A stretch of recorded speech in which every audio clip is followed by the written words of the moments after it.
Welcome to The Mountain Gardener with your host, Ken Lane. Gardening can be challenging, but with Ken's tips, tricks, and local advice, you'll reap huge rewards. Now welcome your host, Ken Lane.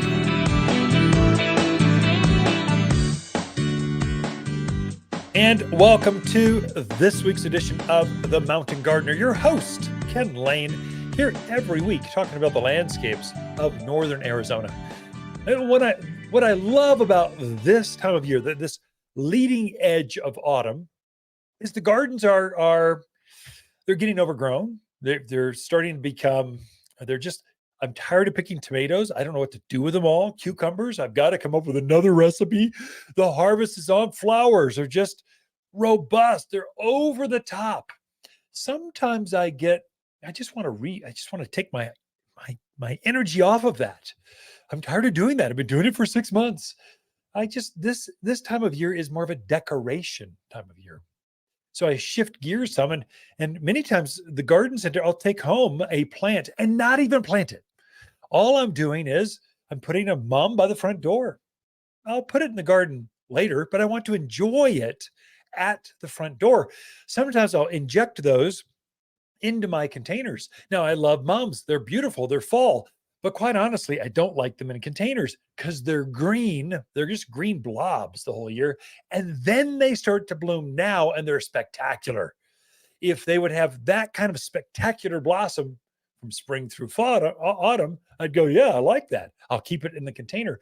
Here's a little insider tips, a designer tip that we do at the Lane Casa. We actually it's almost embarrassed to share this on the airwaves. We take home mums. And we've got a 1 gallon mum. They're pretty nice. They're a foot across. They look pretty robust. And we will put them in our containers not even take them out of the pot. We put the pot inside the container garden so that we fully expect to take it out of there and plant it out in the yard someplace later. But for now, we can plop this thing in there. It's kind of like a mini bouquet that we strategically put into that container garden. And then we'll enjoy it for a couple of months, enjoy it. And then we're going, okay, we know it's only going to be a green blob next year. We don't want you to stay there. We take it out, and then we'll put a pansy in there. We'll put a vinca or something else that keeps us going through the winter. So we're using plants, not necessarily as gardening plants, more of a living bouquet for a temporary show. And then we take it out and go put it out in the garden over there later. So we're using it before we actually plant it. So I don't know if I explained that quite right, but you just take a 1 gallon mum, don't take it out, don't do anything to it. Just take it and use it as like a stopper in your container garden. Just pop it in there, and you fully expect to take it out when it's done. And it'll take the same irrigation, it'll take the same water that all the other plants are doing. But I've got a Taniosho pine. It's this beautiful, like a miniature pine tree. It's got an underplanting. It's like a pom-pom. It's like a pine tree, palm tree. It's got a trunk, and then it's got this beautiful top. But then underneath this big container, it needs some flowers. It needs some color. Well, we just plop a few mums in there, and it looks like it's been growing there forever. We'll enjoy it till about Thanksgiving. We pull those things out, either throw them away, or we put them out there in the garden. Quite honestly, I've got too many mums anymore because I've been doing this for years. And so that's a little insider tip. You don't have to just plant it right away. It doesn't have to go in the ground. You can actually use it by the front door. We love taking hollies. So this is the holly season now through the end of the year. That's like the number one holiday plant. Well, we love hollies. Well, when the front door starts to fade because the cold took out the bacopa and the begonias and all those summer annuals, it looks kind of bare. We'll take home an ivy or a holly or a evergreen azalea. We'll put it right by the front door, and we're not going to plant it. It just stays in the grower's pot right there by the front door. People come and go, oh, we'll even add little kind of twinkle lights to it. We'll decorate it. This is the decoration season. Not necessarily the gardening. You can garden. It's a good time to garden. But if your gardens are full and you still want some more mums, that's a look, kind of an insider way what designers are doing. This is what hotels do. This is kind of how you cheat it and get the beauty, but not have to commit for years of mums in your containers that only look good for 2 months in the fall of the year. I want my containers to look good 12 months out of the year. That's kind of how we rotate plants in and out of our containers. Anyway, that's why I was a little embarrassed to tell you. Sometimes our gardens look better than they really should because they're not gardens; they're floral displays from the garden center. I think we were thinking that a garden center we must put the plants in the ground. No, you don't. You can use them for a while and throw them away. They're just made to be. That's what you East Coast folks do so well. Mums are not a perennial there. They're just made to be used during the pumpkin season. And then you chuck them and you go get something else. Poinsettias take their place. Right now, I am cleaning up the gardens. I'm taking some things out of my actual physical gardens, like flowers and vegetables. And when I pull something out, and I'm not going to put something back in that same spot, what I am doing, I'm taking home some manures or some compost. I really like manure in my vegetable gardens. So I never leave open space in my raised beds or my vegetable gardens, my flower beds. If you leave it open, if the ground is open, a weed will show up. But if you need to go enrich that soil before you plant next March, let's say, March is typically when you're going to go heavy into lettuce and spinach and carrots and all that early spring stuff, but you want to enrich the soil before you do that. Well, there's a gap between now and then. So what I'll do is I'll put some barnyard manure. We've got a deodorized manure that we have at the garden center. It's not stinky, gross, sticky stuff. It actually feels like compost, but it's richer. So I'll when I pull, let's say an alyssum out of the flower garden, I'll put in a 2 to 3 inch layer of barnyard manure in that space. So I don't work it in yet. I just put it on, and so I leave it there. I'm going to turn it in later. So whenever I get my soils ready after the holidays, I'll go ahead and work that in. But for now, I keep it there to help to leach in. It kind of works its way into the soil, but mainly it keeps the weeds out, keeps the bugs out, keeps things out of the garden. If you just pull a plant out and you got exposed soil, you're going to have dandelions and horehound and foxtail and all these other nasty weeds. Don't leave open space in the gardens you really care about. So that's just an easy one. For a few bucks, you can keep all the weeds out of your gardens and kind of get ready for the spring soil planting season. Anyway, I don't know why I shared that because, well, I can tell you why. Because that's what I'm doing right now. I just pulled a few flowers out and pulled out a tomato that it was done. It was just tired. It couldn't do it. Hadn't produced a tomato in like 3 or 4 weeks. I'm going, okay, that's it. You're out of here. Put down a layer of manure. So, or compost, if you like compost. So we make a 1/4 inch minus, really great, like a good looking mocha composted bark product. Put a 2 3 inch layer on that, and it will keep the weeds out for sure. It keeps the moisture in. Does a lot of good for your gardens.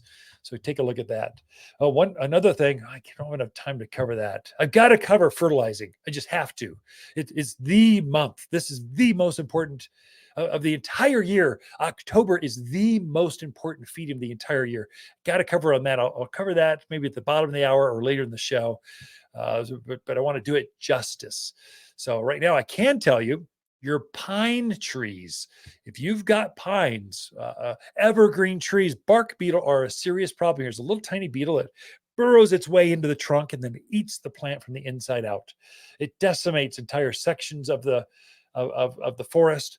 This is also the time to treat your evergreens with a tree and shrub drench. There's a liquid product. You mix it in a watering can. You put it right at the base of the plant. The plant absorbs it and it protects that tree for a year. And it keeps the bark beetle, the aphids, the flathead borers, the tip borers. There's all kinds of things that eat pine trees here. If you're next to the forest, just treat them, or you can lose a majestic evergreen, a 50-foot ponderosa. Have collapsed. We've seen that this week with people coming in going, we should have treated that 6 weeks ago with tree and shrub drench. That's one thing you do right away in your gardens if you've got nice majestic evergreens. If you want to keep those evergreens healthy, fertilize them and give them tree and shrub drench. It'll be a game changer. You don't need to hire an arborist for this. You can do this yourself. Arborists are made to trim and shape things. You can treat them yourself, though. Be right back. We got Lisa Watterslane coming in with your garden questions right after this.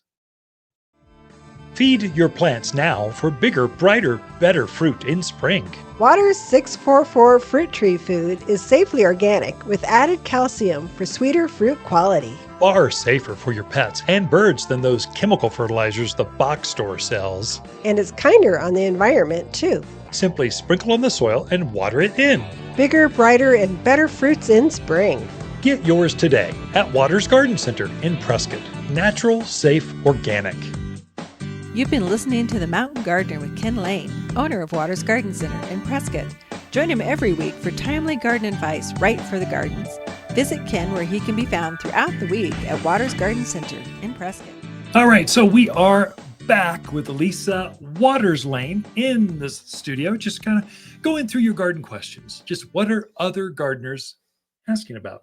So Lisa brings those to us. It could be a Facebook questions, an email. We get quite a few of those. Actually, YouTube has a surprising number of questions. And then, of course, here in the garden center, right here at Watters Garden Center, we're talking to gardeners all day long. So we want to share those. So welcome to the studio, Lisa. Thank you. Good to be here. It is good to be here. Like, this is the reason we live here, not at the garden center, but Central Highlands of Arizona.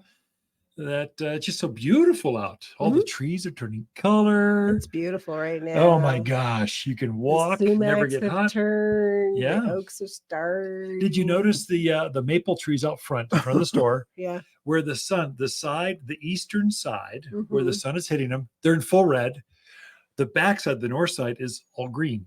Isn't that weird? So it is interesting. So the sun is doing something to help them turn. They're happy with that sun. They want to turn, but they want to turn where they're warm. Very interesting stuff. So anyway, what kind of garden questions we got? All right. Well, our first question is from Sharon. She was in the other day, saw us unloading aspens out of the back of a truck. And she has a new home in Prescott Valley. She's asking, can I put an aspen in Prescott Valley? Her neighbors were discouraging her. She really wants one, loves the look. So what do you think? Sharon, you live in America. Get what you want. Don't listen to your neighbors. Oh my gosh, I don't even know what they're talking about. If you drive around Prescott Valley, there are striking, beautiful aspens out there. Beautiful white bark. They're starting to get that little tinge of gold to them. Sharon, you can have one, get one, do one. Oh my goodness. We've got Aspen Creek right here. It's about the same level as Prescott Valley. Why wouldn't it grow out there? That's a neighbor that doesn't know what they're talking about. Go for it. In fact, I've seen them, if you irrigate them, they'll go as low as Cordis Junction, Jerome, although that might be getting, as you drop down to that lower level, gets a little bit much. But for sure, you can go down to 4,000 foot level. No problem. We had them in Skull Valley. We grew up several of them. They were stunning. As you go lower in elevation, you may have to actually put them on drip irrigation, which, it's pretty easy. You're going to put everything else on there and water it once a week. If you kill an aspen, especially in Prescott Valley, that clay soil with the caliche layers, if you kill them, it will be from over watering, not under watering. That is true. So you kind of put them on a drip, water them once a week, and you're probably can have some beautiful, impress your neighbor with your green thumbs. Plant an aspen. And we've got, we were just looking at some 12, 15 footers are huge. Got They're some nice ones. Stunning. Definitely. Now's the time to put them in for sure. And aspens are pretty, that beautiful golden color in the fall. We were coming back from the lake going through Flagstaff, and that one whole side of the mountains, just you could see the aspens. Yeah, it was just all of them beautiful. are going. Well, I was just helping a friend in Paquito Valley. That's out towards the base of the out past Coyote Springs, past Prescott Valley, where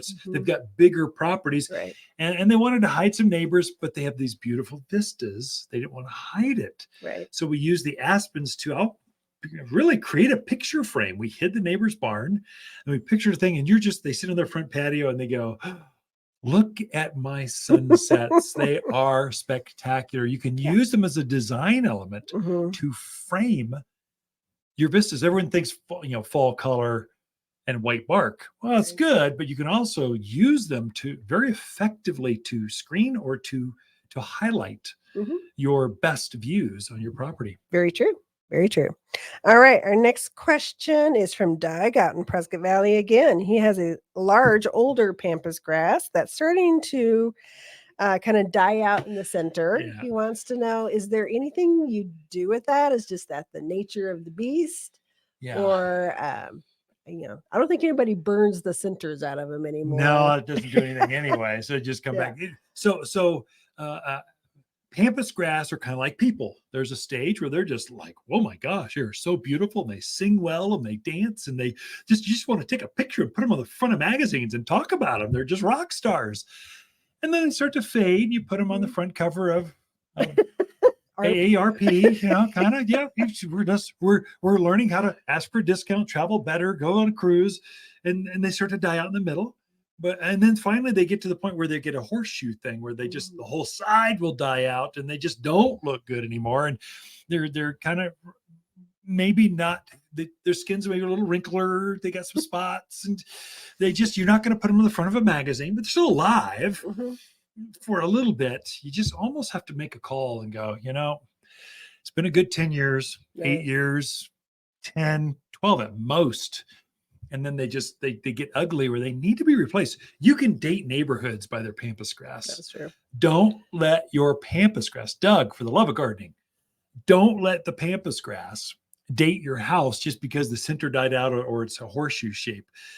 You're going to dig it up and probably reset for another $50. You get this glorious new one that'll take you for another 10 years. Mhm. Just like $5 a year. Just think of it that way. For the next 10 years, you're good.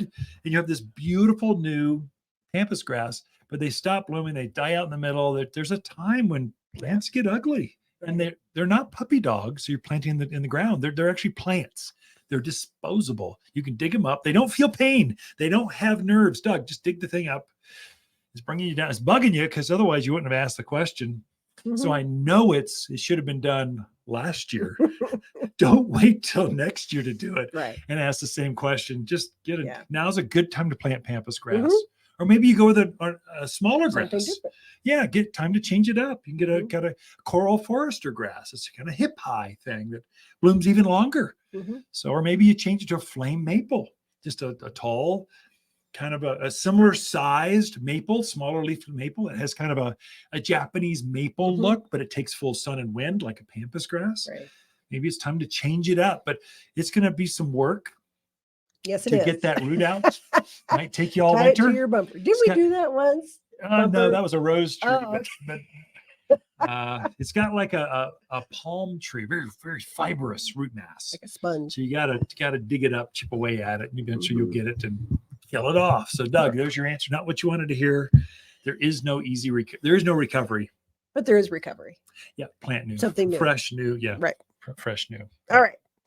Our next question is from Alicia in Prescott. She says some of her ponderosas and Austrian pines on her property are having needles kind of brown out and drop. Okay. So she's concerned, is that a normal occurrence? Is it something she should be worried about? I would say just by what you're saying, not to worry. I think you're fine. So pine cones are another one. So ponderosas will drop their pine cones now. So they can be, watch your head, wear a hat or a helmet because they can drop, cleaning those things up. It's part of what happens is pine trees, they're lush and full in spring. And then they put that brand new growth on. 2 feet for an Austrian pine, maybe a little bit more for ponderosas. And so you get this big, full, fluffy, thick pine tree, and then it starts to shade the inside needles. Mhm. And so they don't get the sun like they were doing. And then as it puts on this year's ring of wood, what happens is the bark actually gets a little thicker. And so closer to the trunk of that pine tree, it gets too thick for even a needle to get through it. So it's a natural process. A pine tree, you'll never see needles on the actual trunk because the bark and the wood has gotten so thick, and they do that to insulate themselves. So in case it gets droughty, gets fire, there's some reasons that it's doing that, but needles can't compete. So they just shed those And so they'll put on new needles next spring, and the whole process will start over. So going back to what should you do for a pine tree? Right now, I'd do two things. One, don't worry. Two, actually three things. Don't worry.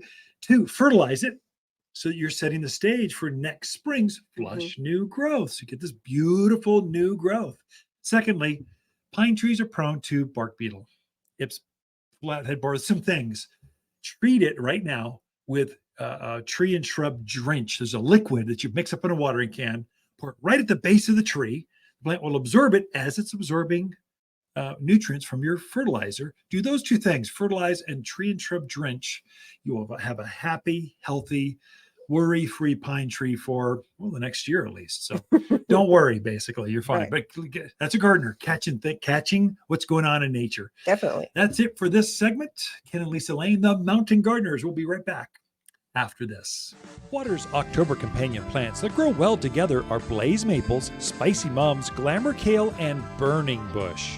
Waters compact burning bush is a neat, well-behaved shrub prized for its blazing red foliage in the fall. Looks great when planted with autumn gold sumacs, lilacs, and gold euonymus. At 6 foot, this bush makes a natural hedge that burns red through autumn, all for $49. You'll find the showiest shrubs here at Waters Garden Center. Siri, give me directions to Waters Garden Center. You've been listening to The Mountain Gardener with local expert Ken Lane. Join the conversation every week as he answers timely garden questions. Email Ken a question directly from your phone to his desktop through the web at wattersgardencenter.com. That's Waters with 2 T's, gardencenter.com. Now welcome back your host, Ken Lane. As you are fertilizing your plants out in the yard, so October is the month, the most important month of the entire year for fertilizing, especially trees, shrubs, roses, fruit trees, a must. Lilacs, if you don't fertilize them now, you're not getting flowers like you would otherwise. So now is the time. I thought I'd go kind of a one-off from that. So yeah, you need nitrogen, phosphorus, potash, but there's a kind of an insider tip for those that have silver-colored spruce trees, pine trees. If you've got a lot of ivies, hydrangeas, if you've got plants that just love this more acidic-y kind of plants, and they've got these funky colors or two-toned type of variegated plants, they really do appreciate a regular balanced fertilizer. And I'll cover what that is. But really, they like the minerals. You really want to give those plants minerals. And the number one mineral they're really going to like, one is for your evergreens, aluminum sulfate. So it's got aluminum in it, and it's sulfur. It makes things more acidic. So evergreens like plants, they like the soil to be acidy. They don't like alkaline. They want it to be acid. So it's aluminum sulfate creates that acidic environment that they like to grow in. But the silver color, plants are picking up aluminum. It's really aluminum coating. Yeah, really, it's almost like taking a spray can and spray painting like aluminum color. And that's what brings out that silver to real bright blue color. The plants are picking up aluminum in the soil, and then they're coating themselves in this. In fact, if you were to rub your thumb across a blue spruce, that blue will actually come off.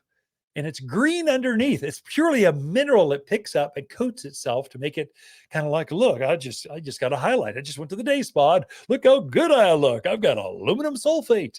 They just love that. If you don't add aluminum sulfate underneath that plant, usually in the fall of the year, the plant will naturally revert back to green. It loses its luster. You bought this beautiful Fat Albert spruce, Colorado, Baccarat, a Vanderwolf pine, this beautiful blue two-toned pine tree. You bought it for this gorgeous color. And then 3 years later, you're going, that's not what I remember. That's not what I bought. That's the reason. You've run out of aluminum underneath at the ground, at the soil level. It's used all the aluminum, and now it's just kind of going starving, basically, for that mineral. If you really want to bring that out, and they don't tell you that. We've got some of the largest pine forests in the country right here. It flows right through here. Most people in the garden, most landscapes are really not part of pine forest. You don't hear this coming from HGTV or Fine Garden Magazine or horticulture. You don't see that from up in the Chicago, Boston area. You see, that's unique to us in the Southwest. We've got more pine trees, but this is how you really bring out that color and fragrance and just that bright color to aluminum sulfate. It's not truly a fertilizer. It's actually a mineral. You're adding this extra mineral. It's like taking iron for yourself. Only this is aluminum for brightly colored plants. They love the stuff. And so, but if you don't do that, you're going to lose it. I would say at the same time, if you're doing flowering fruiting trees, put your regular balanced fertilizer out there. It's important. They need a good nitrogen, phosphorus, potash. You need a balanced meal. It brings up big, strong lilacs, forsythia, and fruit trees. But if you really want bright flowers, if you want a lot of flowers, while you're fertilizing, get a bag of super phosphate. It's 0,18,0, all phosphorus. That middle number is what brings out flowers, lots of flowers. So if you remember your flowering quince, or you had a lot of apples or peaches or apricots, or you had fantastic lilacs last year or year before, and all of a sudden it's just not doing as well. It's not blooming as well. It doesn't have as many fruits on it. I didn't get as many grapes. Well, give it superphosphate in addition. It's a mineral you add to your fertilizer at the same time. So by the end of the month, give it superphosphate. So all of my spring bloomers get superphosphate. Lilacs, forsythia, flowering quince, camellias, all those things that bloom early, fruit trees, anything that blooms or fruits early on, give it superphosphate. You will have more flowers. The plants will pick this up this fall and winter. You store it, and then it'll encourage more flowers next spring because you gave it superphosphate. A little bit of care from a gardener with plants in the Southwest make a big difference. We don't have any naturally occurring minerals and foods in our soil, so the plants are more dependent on you than other parts of the country. So if you do this just a little bit, it makes a big difference. So your yard will obviously be going, "Whoa, how'd you do that? Wow, that is unbelievable." Like, give me the insider tip on that. Your neighbors will be talking to you going, "Wow, I can't believe the fragrance coming off of, can't believe how those purple leaf plums, I've got purple leaf plums, but yours are over the top," because you gave it super phosphate. You gave your evergreens aluminum sulfate. And these are things we can help you with, but you need to give everything an all-purpose plant food, 744 all-purpose plant food, everything in the yard. But then you go specialty minerals, and we'll get more into that right after this. Prescott Blaze maple is the fastest local tree with brilliant red foliage. Prescott Blaze maples grow 3 feet each year. That's fast. Prescott Blaze maples are perfect for patios or any place a shade tree is needed. We have a limited number of huge, instant Prescott Blaze maples, but the $249 size is exceptionally nice. The maples are brighter in Prescott at Watters Garden Center. Or shop online at top10trees.com. We believe in roses that smell like a rose at Watters Garden Center. The Mountain Gardener, your source for timely garden advice right for higher elevations. Guaranteed to make a difference in your yard this season.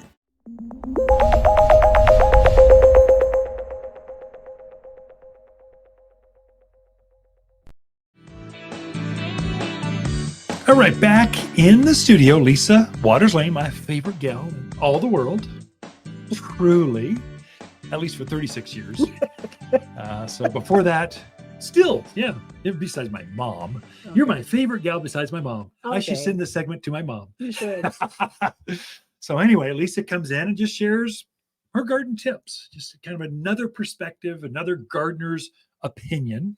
Mm-hmm. And I value your opinion, and you are just a good gardener. So, well, thank you. Welcome back to the studio. Thank you. It's good to be back. What do you got for us this week, or what's on your mind? Well, we are going to talk about evergreens. 'Tis the season. It's a great time to plant those evergreens, and we're getting fresh loads in, so it's a great time to find those evergreens. Yeah.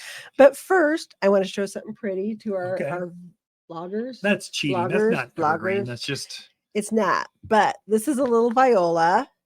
Not so little. It's nice and big. Yeah, it looks good. It's just so pretty. And just, I love violas. They are so tough and they just bloom, bloom, bloom.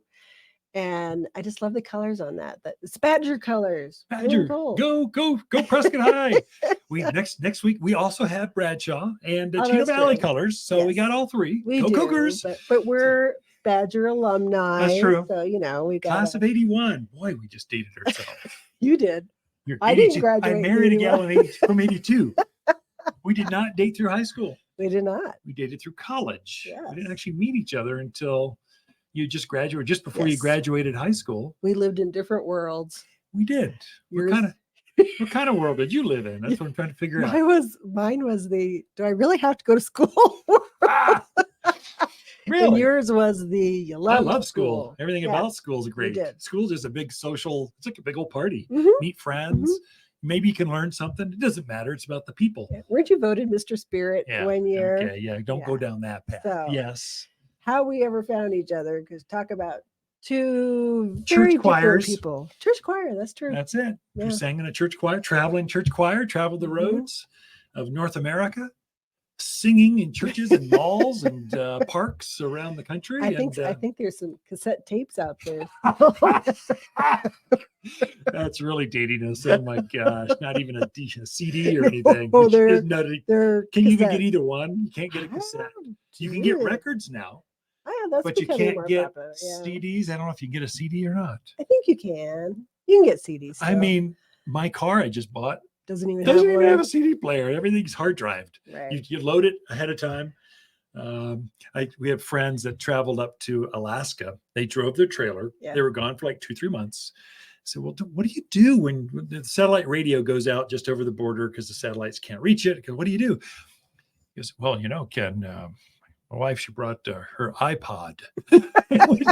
She did what? I haven't heard that word in a while.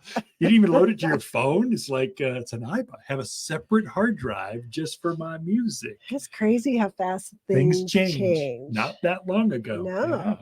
That's called legacy technology. Mhm. What we don't want are legacy plants. If we True. go back, if I can wrap it up into gardening Look advice. at you do that segue. There we go. It's like I'm a good interviewer or something. Legacy evergreens. You're doing evergreens? Yes. Evergreens in Yes. the garden. Right. You'll want some. And these are the best. These are top 10. And that's why he was voted Mr. Spirit. And I Also, was not. alumni of the year. You have Pike College. There we go. Ooh, let's see if I ever won anything. No. Okay. All right. Evergreens. So we got some nice ones in. We have more coming in. So we're even going to have more than what we have right Oh, yeah. now. But we got a really nice shipment of baby blue spruce in. So this is that. Stunning. It's kind of a newer version. They're always coming out with new versions, right? Yeah. So it's the newer version. It is a very pretty silvery blue color, and it'll keep that color. So it's very thicker nice too. there. It's like more layers. It's got like a Colorado spruce only with an extra layer in between. Mhm. It's very tight. Right. And then it's extremely blue. Like you said, it's not Right. even blue. It's silver. It's crazy. Yeah, it's very attractive. And these are great because they've been grown specially for us. So Yeah. they are well rooted out. They're going to take and do well in our area. So that's very important. They're kind of a little slow growing, which probably for some of our yards are terrific because it'll take them a while to get up to that 10 to 15, but they'll eventually get up to that 20, 30 easily. Yeah. But just really pretty color, great Christmas specimen I tree. mean, Yeah. it's a holiday tree. Right. You just want to put Christmas lights on it and it'll glow in the dark. Yeah. That kind of thing. Very, very pretty tree. One, like I said, nice specimen tree Yeah. if you want a special tree. We also got some Vanderwolf pines That's in, an unusual one. which is a really pretty kind of a two-tone needle, kind of green and silvery, Yeah. actually. Very soft. Like we always call it the teddy bear It's tree. the softest Yeah. of all the conifers. You just want to Mhm. hug it. And You it do. hugs you back. It's the only conifer that will hug you back. It's true. Usually when we unload conifers, spruce, we're like covered in rashes for Yeah. days. Hug you. But the Vanderwolfs were like, oh, okay, we love you. We'll Yeah. put you down. But just a real pretty long needled pine tree. It does well in our area. Our neighbor has a beautiful one. Stunning. So it's a great one to look at as well. Bosnian pine. which is very similar to the Austrian pine. It just doesn't get as large. Am I right on that? Half size. Right. Yeah, it's still a long needle pine. Mm-hmm. I don't know, 2-3 inches long, very green, and very thick. Mm-hmm. Very much a solid trunk, central leader, very much layered like a pine tree. Mm-hmm. But it doesn't grow as fast. So for those smaller yards, it's almost preferred over an Austrian pine, or definitely better than a ponderosa. They get ponderosa, you're just planting a trunk. There's no real tree. The tree's up there. You don't see it. It's a trunk. So those are definitely cool. We do have the Austrians as well, which do get up 30 feet, 15 feet wide or so, maybe more. Fast growing.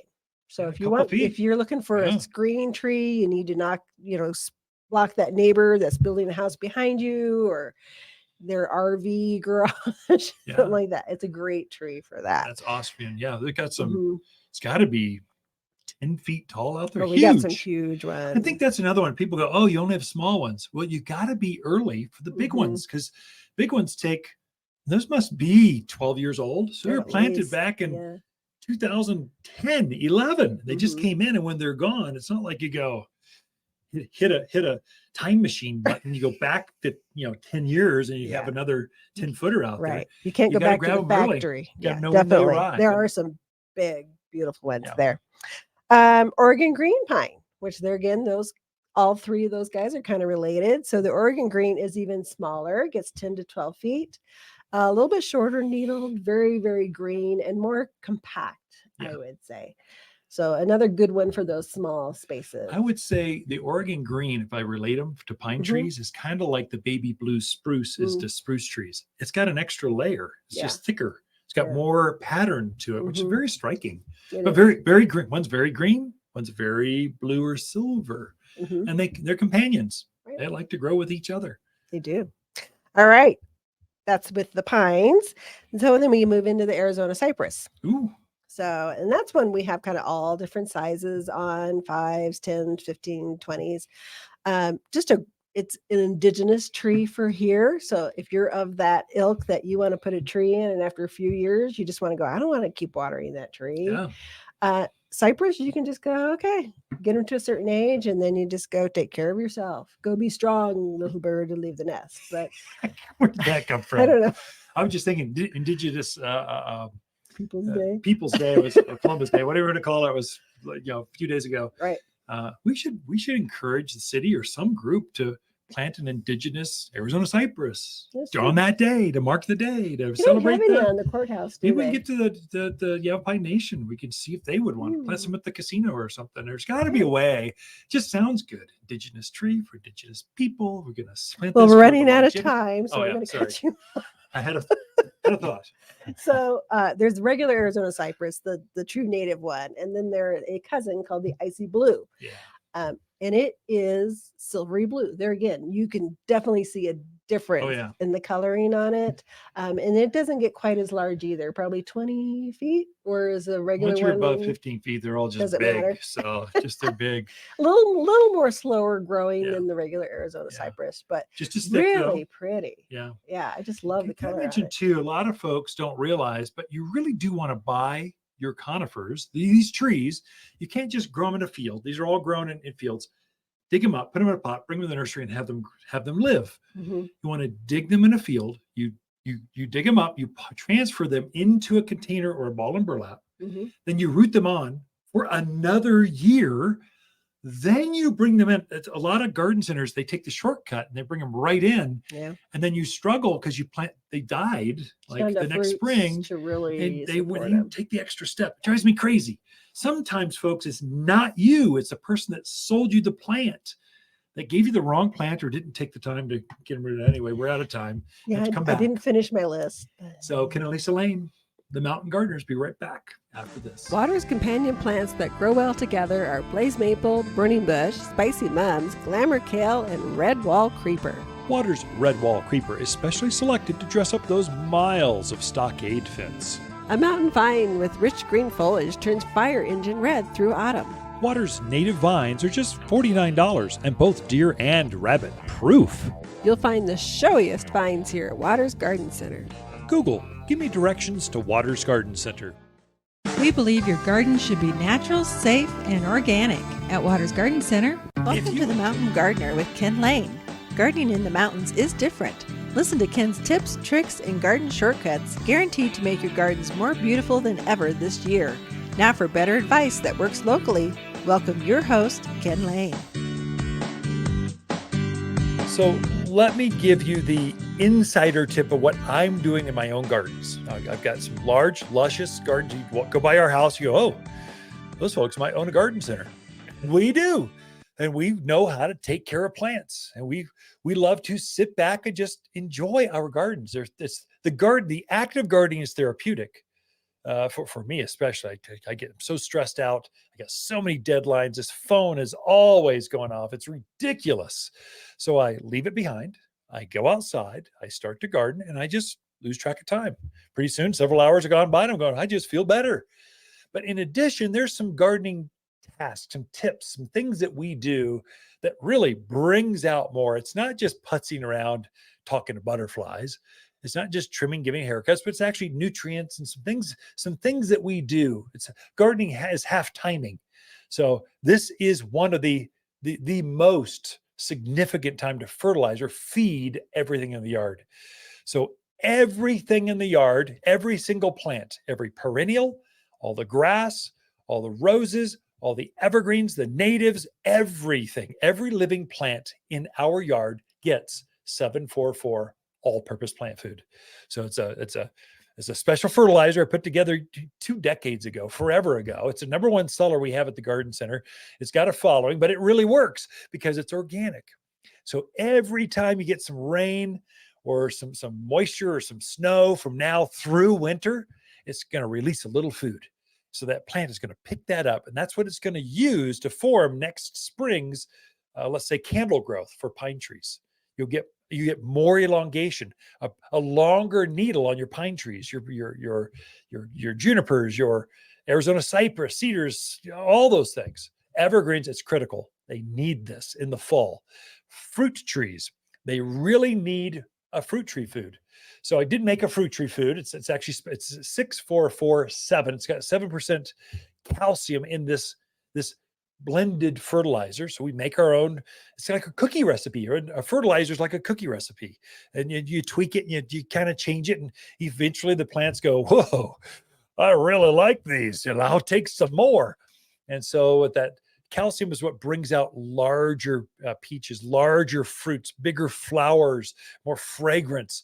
It's picking up calcium. That's what makes them stronger. It also has sturdier limbs. There's a lot of benefits that plants pick up with calcium, but it's got 6% nitrogen, 4% phosphorus, 4% potash, and 7% calcium in this pelletized fertilizer.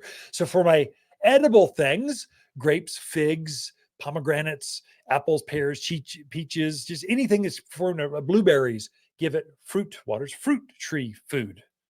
Everything else gets all-purpose food. It's a cottonseed 744. It's cottonseed meal and bird guano and some other iron, sulfur, and some stuff, but it really works. It's pelletized, put it in my hand spreader, and I just go out in the yard and I make the plants happy. Everything gets fertilized by the end of this month. I can't emphasize that enough. That's what I'm doing in my yard, and I'm encouraging you strongly to do the same. And for the love of gardening, stop using synthetic fertilizers. That stuff is killing us. It's picked up, it's going down to the water source. We're going to drink that stuff eventually. So it's too water soluble. And so if we're all drinking groundwater, if you're out in the county, you've got your own well, don't use chemical fertilizers. Stop poisoning. Don't do that to yourself. Use organic foods. The plants will pick up more of the food. It's healthier for the plants. It's healthier for the worms, the birds, your pets, and it's healthier for you. And to emphasize that enough, that we only sell organic fertilizer, all natural fertilizers here at the garden center. And the only way we could do that is if we made them ourselves, because it's so hard to find them out there. They just aren't a standard. No one has made organic plant foods easy to use, but we have, because that's kind of my thing. I sit down and I try to bake up new recipes for fertilizers. What makes my plants happier? When I find one, I kind of go, whoa, look at them. That's amazing.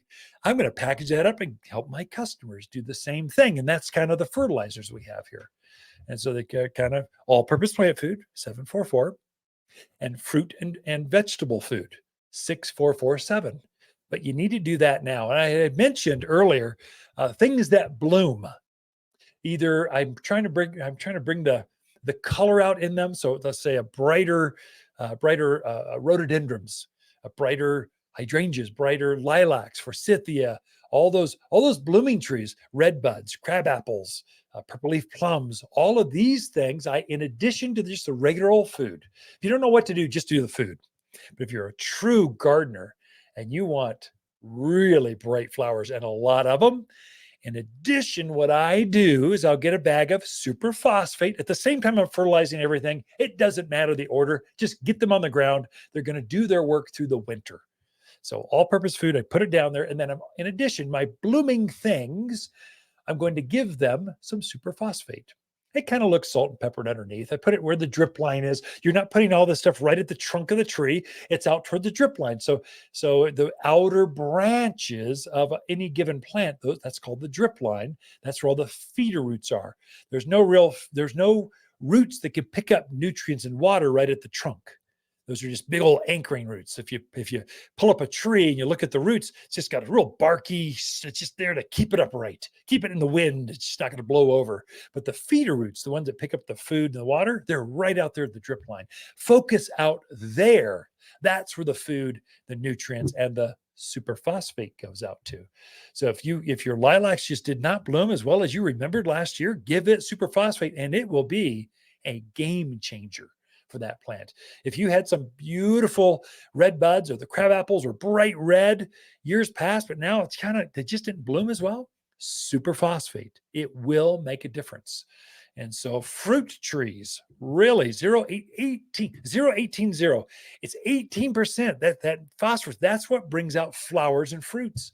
Give it more of that. My gosh, you're going to front load that thing and just be over the top. So superphosphate, I use quite a bit of it.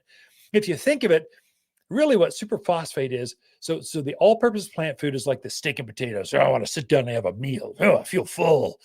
And then the superphosphate, it's kind of like a snack. It's like a Snickers bar. It kind of picks up and goes, whoa, I'm liking this. I think I might take another piece of that. I love that superphosphate. So I'll give my flowering plants kind of a handful every 6 or 8 weeks. And it's nonstop riotous color, fragrance galore. So roses just get bigger and brighter. So superphosphate's a game changer. And then for my evergreens, all my evergreens, whether they're blue or not. So they seem to like aluminum sulfate. And so I'll get a bag of aluminum sulfate. That's the name of it on the shelf. It's kind of, now we're into fertilizer like 501. We're deep into this. But if you've got Colorado blue spruce, Arizona cypress, blue cypress, if you've got Wichita blue junipers, if it has the word blue in it, it needs aluminum sulfate because it's picking up the aluminum to coat the green foliage in blue. That's not really, the plant itself is not blue. It's just secreting this aluminum coating. It gives it this illusion, gives it this glow in the dark kind of bright silver color. And so if you don't replenish that, usually in the fall of the years, this is the time to do that. If you don't replenish that, they'll naturally lose that luster. They don't look as healthy today as they did 2 years ago. What's going on? It's aluminum sulfate. And so you hear this written up for hydrangeas, you hear hollies, you go, oh, it needs aluminum. It's a common thing, but we don't grow a lot of those kind of plants here, but we have a lot. I mean, Colorado spruce grows wild here. It's just a native of Spruce Mountains. It's right outside of Prescott, Arizona. So we've got lots of spruce on the hillsides. They really do like aluminum sulfate. We need to focus more in the Southwest on giving the evergreen plants that, not just the shrubby kind of stuff, not just the rhododendrons, azaleas, hydrangeas, and hollies, but our evergreens like pine and spruce and fir. So all my evergreens get aluminum sulfate. All my blooming things are getting superphosphate, and then everything in the yard gets just a food of some sort. With that being said, for you folks with brand new landscapes, I just put them in the last, let's say, year. They're new. I just want them to be bigger. I wish they were bigger. I wish they were more mature. For you, I'd say fertilize them. And then Your secondary thing would be humic acid. Humic is like gets things to root out faster. Get more roots on them, they'll take up more of that fertilizer. You get more growth next spring. Do those two things for you. Anyway, time to fertilize. That was the point. That's just how I do it. Hopefully that helped you a bit. Got more. I'll be right back after this. Autumn is the most beautiful time of the year in the mountains, and Watters Garden Center has the brightest trees. We've collected 700 hardy trees, including maple, aspen, ash, and oak. Each is ready to plant, so you can enjoy brilliant fall foliage in your yard. Shop online at top10trees.com or visit us in Prescott. Trees are brighter at Watters Garden Center in Prescott and online at top10trees.com. We believe small business can win against impersonal box stores at Watters Garden Center. If you enjoy this show and would like to hear more, please subscribe to The Mountain Gardener wherever you like to listen to podcasts. And if you'd like even more garden tips, tricks, and helpful advice, please check out my website at wattersgardencenter.com for classes, videos, and more, or my online garden center at top10plants.com. Throughout the week, Lisa and I can be found here at Watters Garden Center in Prescott.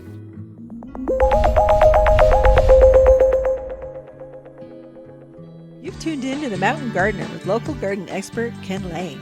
Join him each week as he answers timely garden questions that are sure to make a difference in your gardens. Now welcome your host, Ken Lane. Okay, so we are coming down to it. So one of the things my father-in-law, the founder of Watters Garden Center, taught me when I first started in the family business was, Ken, you need to teach people how to garden. This is a difficult place to garden. The Southwest is different than anywhere else in the country. We have a responsibility to help people garden better, and we have the knowledge. We need to share that. And so from the very beginning, for 62 years now, Watters Garden Center has been teaching garden classes on the weekend. And we have one virtually every week, every Saturday at 9:30. We have a garden class. So it'll be 30 people kind of in the seats. We'll have another 30 or 40 online viewing it live. And then we'll have another 200 or 300 watch that throughout the rest of the week because it's recorded. And so that's been our MO. That's our claim to fame. That's how we compete with Home Depot and Lowe's and the other box stores because we have the knowledge. I don't have the ad budget they do. I can't spend that kind of money. I don't have the expertise. I don't know how to do that, but I do know how to help neighbors and friends garden better by having a garden class. And then that is stored on our YouTube channel or on our basically wattersgardencenter.com. All this content is curated and collected so you can go back and see it again at your convenience. That's our thing. We're coming down to it. So we have garden classes through October, and then we'll take a break. It's a lot of energy to hold a garden class every single week. You got to rotate, who's going to teach it? What's the topic going to be? Each class has a different personality, so you get used to that. It's fun. We like it, but I think the team needs a break too. So we'll take a break from November and December. We'll come right back at it hard in January, right after the holidays. So we'll come back with pruning, how to plant fruit trees, what the roses, how to prune those, how to plant those. There's a whole spring series, vegetables. All those things will be in the spring, late winter, early spring of the year. Right now we're wrapping up. And so there you've got 3 classes left. So the 14th, that's this weekend, the best autumn colors that you can plant and enjoy at home. So that's all your shrubs and trees. What are those bright things you're seeing in the yard and how do you use them? How do you plant them? Then it's going to be succulents, cacti, and low maintenance gardens. So a lot of succulents are evergreen here. They grow really well. They thrive on neglect, and then you can use a lot of them in containers or rock gardens or closer to the house. And then the very last class, October 28th, is showy shrubs of autumn. This is the burning bushes and the flame maples, all those bright shrubby kind of things. Nandinas, I'm sure, will be part of that. They're evergreen, but they got this bright red color. We'll be going over what can you plant now. Enjoy that fall color. And then for years to come, really, And so we'll be going over all of those. So every Saturday at 9:30, those are the last three. If you want to take a look at those, it's wattersgardencenter.com. There's a big just button on the front that says classes. You can't miss it if you're looking. And then I'll leave you with this. I just was awarded the best of the best. So garden centers through, can I see that on the camera? Can you see that? Got this beautiful walnut plaque. It says best of the best. So garden centers throughout the country, we get together once a year. We just came back from Cincinnati, Ohio. We tour each other's garden centers, and then you get accolades to the folks that really outshine some of the others. And one of them happens to own a garden center here in Prescott, Arizona, Watters Garden Center. We were recognized nationally. This is Canada and the US. The garden centers here, we were recognized, have to go up on stage. It's kind of embarrassing a little bit. How'd you do it? What's going on? Give us some insider tips. I'm going, I go to work and I help customers garden better. We had garden classes. We just do what we do. We take it for granted, but others are wowed by what we're doing, and we get recognized for that. So, but thank you for the industry. And then sometimes locals need to know really good companies live here because they want to do business here. And we're just happen to be one of them. Throughout the week, Lisa and I camp out here at Watters Garden Center. We love talking to fans of the show. October companion plants that grow well together are blaze maples, burning bush, Arizona creeper, glamour kale, and spicy mum. Watters Spicy Mums are best sellers for super long bloom times and local garden tough. Spicy mums glow yellow with a halo of fiery orange around each daisy flower. These big, bold perennials are perfectly shaped and add color in autumn when few flowers are in peak bloom, and just $9. You'll find bright fall flowers here at Watters Garden Center in Prescott. We believe we're the ones that can fill the world with sunshine at Watters Garden Center. If you want a more fruitful garden, increase success in your landscape that just feels better, then tune in every week to the Mountain Gardener. Years of tips, tricks, and garden shortcuts are guaranteed to make your gardens nicer than ever. Listen to this podcast or read Ken's weekly garden column by visiting wattersgardencenter.com. That's Watters with 2 T's, gardencenter.com. Thanks for tuning in.